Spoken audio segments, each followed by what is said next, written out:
pauvreté et le manque d'égalité sociale fait en sorte que les enfants des familles plus pauvres aient peu d'opportunités de choisir.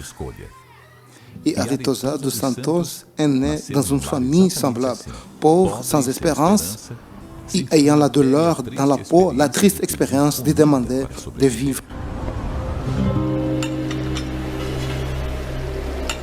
Nous n'avions pas de quoi manger. Nous manquions de tout à la maison, même l'eau. Quand il y avait des coupures d'eau, on devait aller en chercher chez le voisin. Je devais frapper des portes pour demander à la nourriture. Je demandais de porte à porte.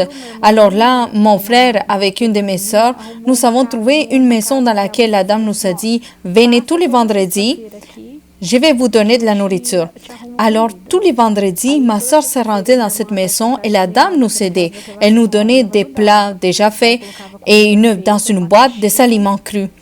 Alors, on y allait ramasser, on partait heureux à la maison. Ah, regarde maman, tout ce que nous avons pu rassembler aujourd'hui. C'est terrible d'avoir mal au ventre à cause de la faim. Alors, je disais que je devais ramasser de l'argent pour acheter de la nourriture. Et j'ai pensé, et si un jour on arrive là le vendredi et la dame ne peut pas nous donner de la nourriture? Et c'est arrivé. Une journée, elle n'avait même pas d'argent pour nous donner.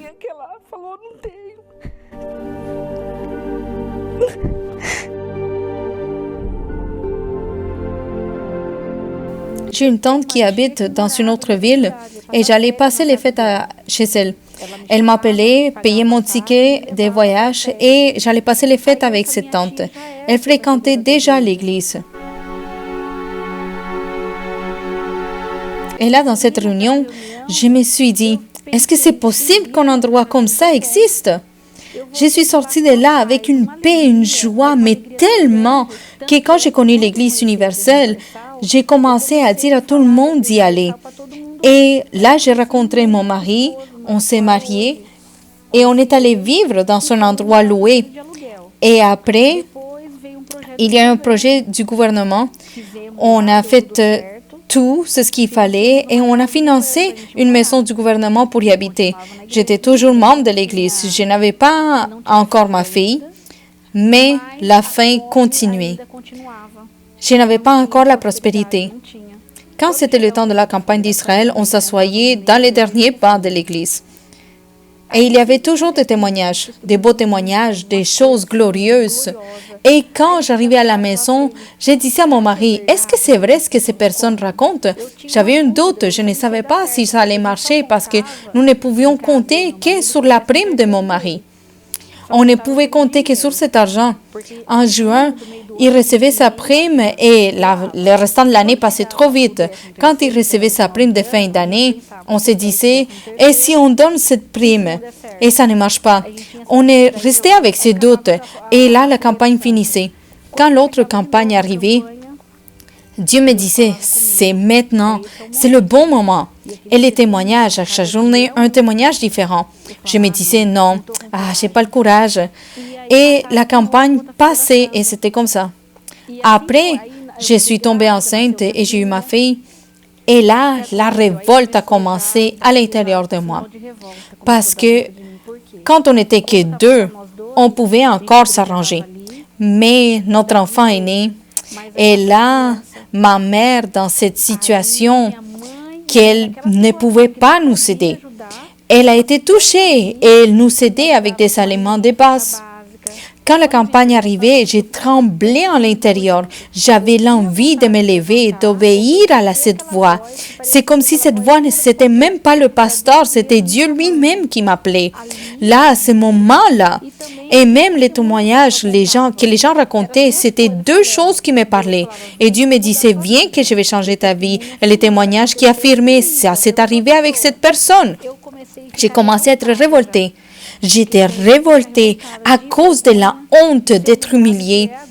Ça doit être maintenant. Je me suis dit, cette journée-là, j'étais fâchée contre la situation, fâchée d'être restée autant de temps à l'église sans avoir entendu la voix. Je me suis levée et j'ai pris cette enveloppe. Je suis arrivée à la maison et j'ai parlé avec mon mari. Nous n'avons plus rien à perdre. Quand j'ai pris cette enveloppe, j'ai eu le courage. J'ai gardé l'enveloppe. Et quand la prime de fin d'année est arrivée, nous avons tout déposé. Nous avons entendu que la journée arrive pour remettre l'enveloppe comme c'était déterminé et nous avons monté l'hôtel. Quand nous descendions, on pleurait tellement, mais tellement, que c'est comme s'il n'y avait que nous deux, l'hôtel et cette enveloppe à l'église. Mais à ce moment-là, Dieu nous a dit, ça va marcher. Maintenant, tu as bien fait, tu as confié. Et maintenant, garde cette confiance que tu as en moi, ça va marcher.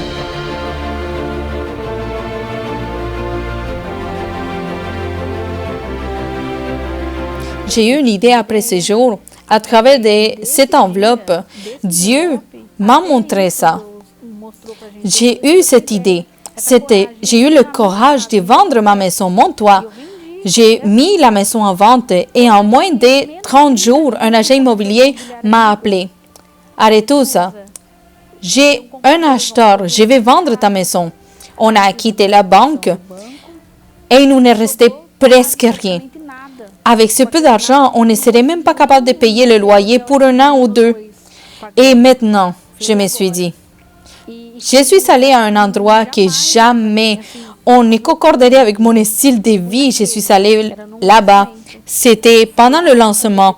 Et on est allé voir l'agent immobilier. Il nous a dit, c'est ici, ce n'est pas pour vous. Ce n'est pas pour vous. Vous n'avez pas la coordination. Vous n'avez pas les moyens. Ce n'est pas pour vous. Si vous voulez, je peux vous arranger quelque chose de correct, mais ce n'est pas ici. Mais ce courage, cette révolte que j'avais eue là-bas à l'église, quand j'ai pris cette enveloppe, ça continuait à l'intérieur de moi. Et je suis retournée là-bas seule, sans l'agent immobilier. Je suis allée là, dans le bureau de la sécurité, et il m'a dit, j'ai le numéro de téléphone ici du propriétaire.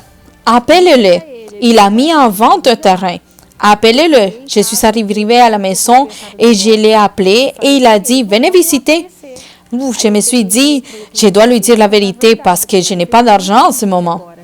Et il a dit, non, l'argent, ce n'est pas un problème. Construis sur le terrain. Je ne peux pas aider à la construction, mais si tu bâtis, quand tu pourras, tu m'appelles et tu me payes. Alors, allons chez le notaire, faisons le contrat par écrit, écrire la valeur de la vente. Tu n'auras aucun préjudice et quand tu pourras, je te fais confiance. Tu m'appelles et tu me payes. C'est un miracle, c'est apparu. Tout s'est bien passé et il nous a vendu le terrain. Nous avons construit et c'est impossible de comptabiliser. Mathématiquement parlant, il n'y a aucune façon de calculer de quelle façon les coûts de construction étaient si bas. Il nous a resté tellement d'argent. Je l'ai ensuite mis en vente et je l'ai vendu. Je l'ai vendu par un prix que je ne pouvais même pas croire que la personne elle allait payer le prix demandé. La personne, elle a acheté cette maison aussitôt qu'elle l'a vue. Il a déposé l'argent dans notre compte. Et j'ai appelé le propriétaire du terrain et je lui ai dit, vous vous rappelez de la dette que j'ai envers vous? Je l'ai payée. Et à partir de là, nous avons commencé. Je suis devenue une constructrice de maisons de luxe. C'était Dieu. C'était l'hôtel. Dieu lui-même, à travers de l'hôtel, qui m'a donné cette direction parce que je faisais de la manicure, je faisais des ongles. Je n'avais jamais pensé que je pouvais être un contremaître, que je pouvais créer des emplois pour les gens, payer des salaires, former des équipes, faire des projets avec des architectes, des personnes qui sont formées à l'université. Aujourd'hui, nos clients sont des médecins, des ingénieurs, des chefs d'entreprise, parce que ce sont des maisons très luxueuses. Alors, c'est des maisons qui ont beaucoup de valeur. Ma vie a été complètement changée.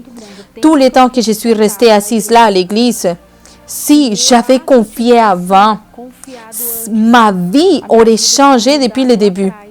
Je ne serais pas restée là tellement de temps à écouter avec des doutes et le temps qui passait. Aujourd'hui, je suis bien. Il ne me manque rien, absolument rien, parce que je n'ai aucun problème à donner. Je suis arrivée à l'église sans rien. Sans rien. Et Dieu, à travers l'hôtel, il nous a donné tout ce que nous avons. Toute cette prospérité, alors je n'ai aucun problème à lui donner ce qu'il me demande. La campagne a fonctionné. Si je n'ai pas eu ce courage, cette révolte pour faire cette première campagne, qui fut la prime de mon mari et mon petit salaire de manicure, ça n'aurait pas marché. Je n'aurais jamais eu cette prospérité, ces bénédictions. Aujourd'hui, je comprends. Si vous ne sacrifiez pas, si vous ne sortez pas de votre zone de confort, si vous n'avez pas le courage de confier en Dieu, la vie reste limitée parce que j'étais limitée. Mais mon plus grand trésor, c'est le Saint-Esprit, que sans lui, je ne serais pas ici en train de rendre mon témoignage. Je n'aurais pas eu cette force, ce courage. C'est lui qui me guide et qui me donne la direction, me donne la paix, la joie. Il peut y avoir des problèmes parce que nous avons des problèmes aussi, mais Dieu me donne l'assurance qu'il est avec moi. C'est Dieu lui-même, le Saint-Esprit à l'intérieur de moi.